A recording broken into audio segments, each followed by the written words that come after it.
Hello dear tea friends from around the world, and welcome to a new Chaxi lesson today on this a bit cold Saturday. I've chosen a bit a warmer tea to warm me up, and that's why you can see that my Chaxi here has also warmer colors. I've used a very nice unique chabu with three different cloth, one very nice pattern in the center intersecting with different colors, and then two more simpler patterns on the outside. All three are Japanese fabric, so it's very beautiful to see and to touch. It brings already a warm feeling, peace of mind, Zen quality of state of mind. To accompany me today, I've chosen also a very slow music again from my favorite Baroque group, Douce Mémoire, this French group. And today, a bit gloomy, but maybe unfortunately right for these times, the Requiem d'Anne de Bretagne by Antoine de Févin. So a mass for the dead Queen of Brittany, and it's very beautiful and very slow, so it will help us, I think, get in a very slow and reflecting mood for this specialty. Okay. Now, what tea do we have today? It came originally from this jar, but if you see, if I were to put it here, this Chaxi would not look so very well balanced. It would be a little bit big, a bit too huge, this jar. So I've taken some of the leaves and put them in this smaller celadon jar that looks better size and looks better color with this Chaxi, even though the ivory white would go well with porcelain I've chosen. Now, if you follow my blog since 2007, you will maybe remember that this is Hung Shui Oolong from Lishan from winter 2007, and it was a roasted, so a Hung Shui Oolong from Lishan that I had roasted by a farmer in Dongding, and so he made this batch for me, and I decided to try to see how it ages, and so I've put it in this porcelain jar following T. Parker's advice. Then I thought, I should put some wax on around it so that I don't touch it. But of course, if you want to drink it, you have to open it. So most of the wax now is gone, but it's did not take it all away. What else can you say? Well, so now the lid sits loosely on it. Before it was so sealed, but now it's loosely, and you can see, whereas most of these jars, they come with some plastic foil around here, the lid. I've taken it away and simply put it like this. Now the reason to take the foil away is, the idea is that these foils are plastic. And why do we want to use porcelain? Because porcelain is a much more stable, neutral material that won't impact the tea. But if you have plastic inside the porcelain, then this plastic is going to degrade. If you keep the tea for over 10 years, 20 years, you will see that if you keep plastic, that it will yeah, lose a bit its shape and maybe smell after many years. Also, it's using glue to be glued to the porcelain. So by taking it all away, you don't have any chemicals inside in contact with your tea. So that was my thinking. And Tea Parker's experience has shown us that he's able to store teas for many years using this manner, even though Taiwan has a very humid climate. But if the tea is well roasted, it can age very well in a glazed porcelain jar. Okay, so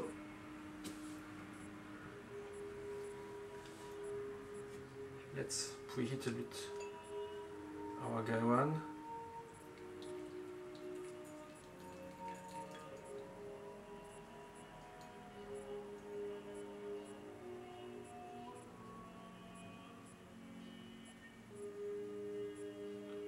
Okay.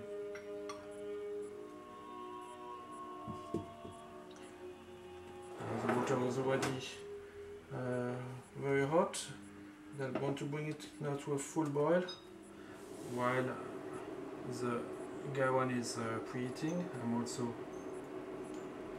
now getting the leaves out of the jar.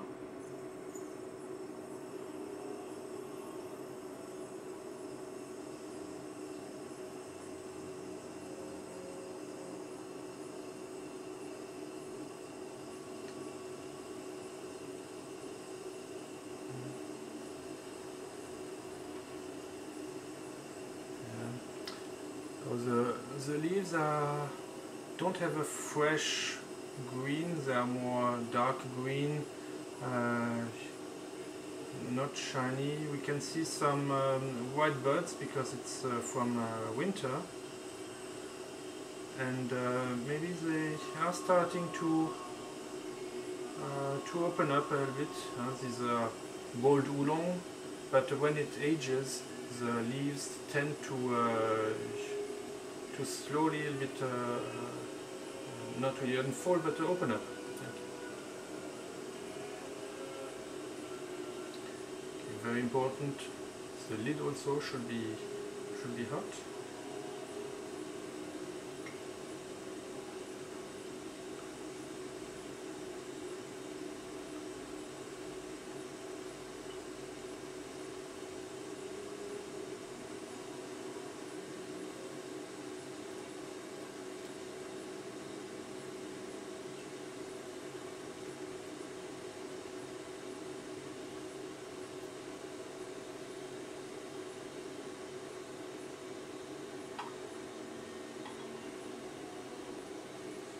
Is almost ready.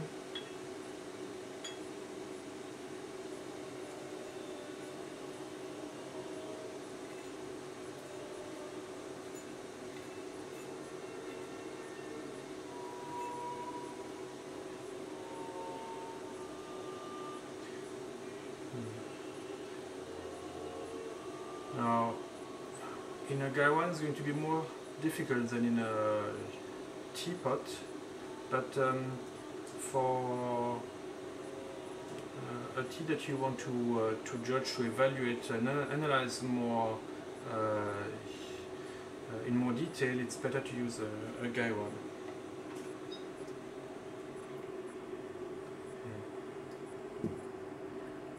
And yeah, here my purpose is for this tea I like to try it once in a while to see how it evolves. Is it getting better as it should?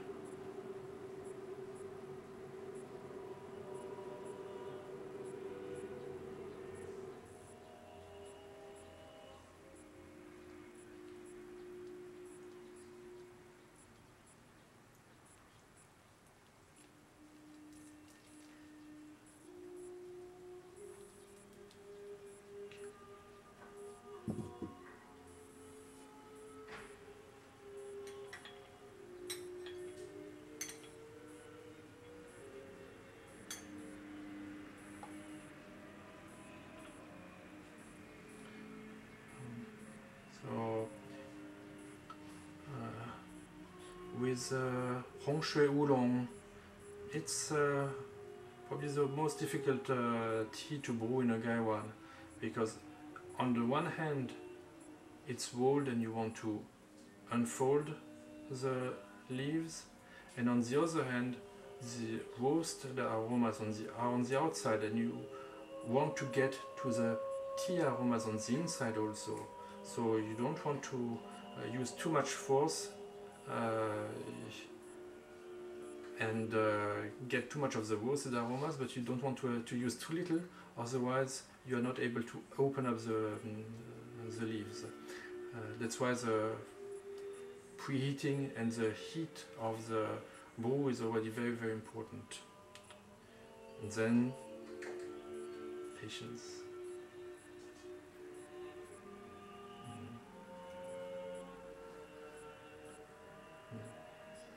On the last video, somebody asked how I managed not to burn my fingers. Well, that's not always easy. Some gaiwans are better designed than others. The important thing is to really touch the rim of the gaiwan. So if the gaiwan is very straight and does not really open up at the mouth, it will be very difficult to hold it by the rim.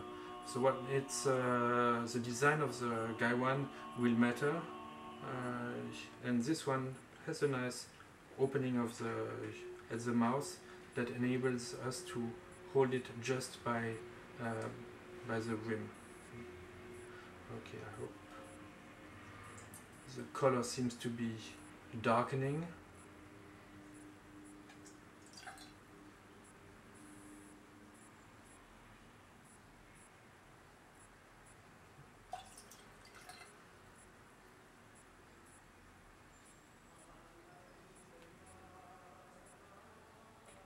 Can check a bit. Yes, the leaves have opened. So it's good. Now, the volume of the water will go down a little bit when you open it up, and now the water is not at the very top, but slightly below, so it won't be so hot to hold. Don't use too much force to hold it.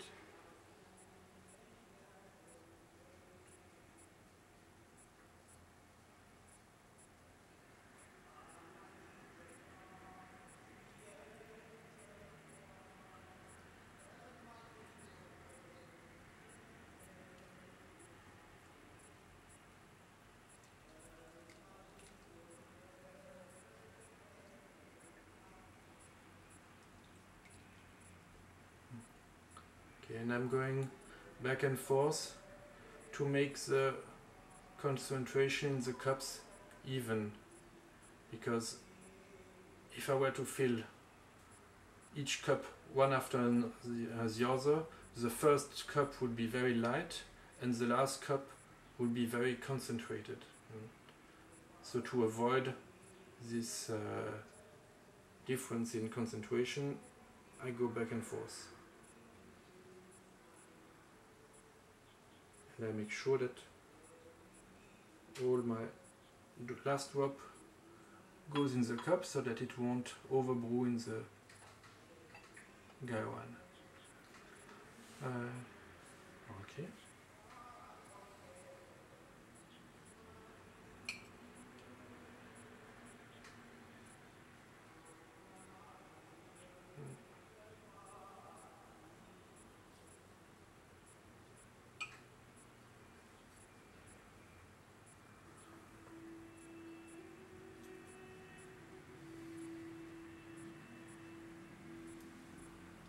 How does it look? Very, very nice. Okay.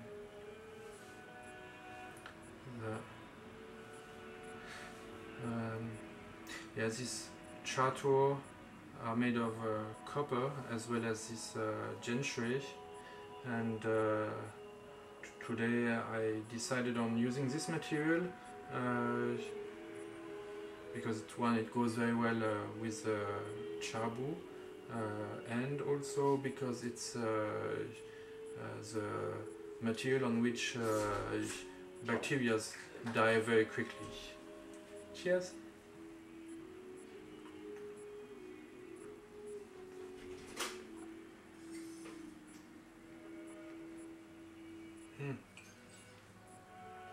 The concentration is perfect, very deep, very sweet, a lot of woody smells, a little tingling on the tongue, astringency, but a little bit of a ooey one, but that's completely normal. That's a product of teas that are oolong teas that are aging. This plum sourness. This is very typical.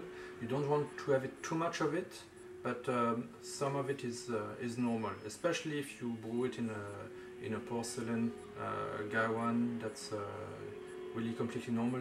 Then you can, if it's too strong, you can maybe choose then your teapot, Lishan teapot, to lower this.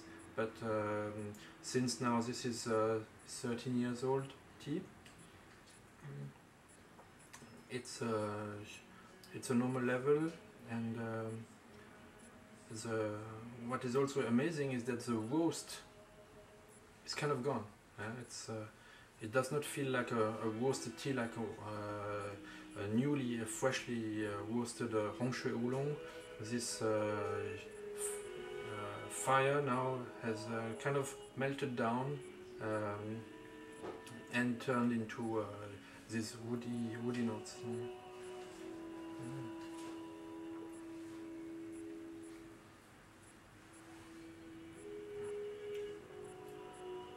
Very, very sweet, and layers. It's really a nice change of pace compared to the Bilo Chun that we had this week, which was very straightforward, fresh, very pure and one-dimensional.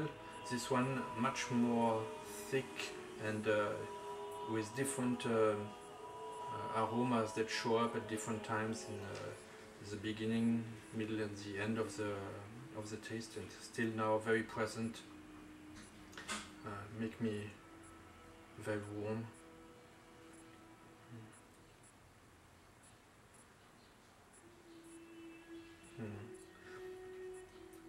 Now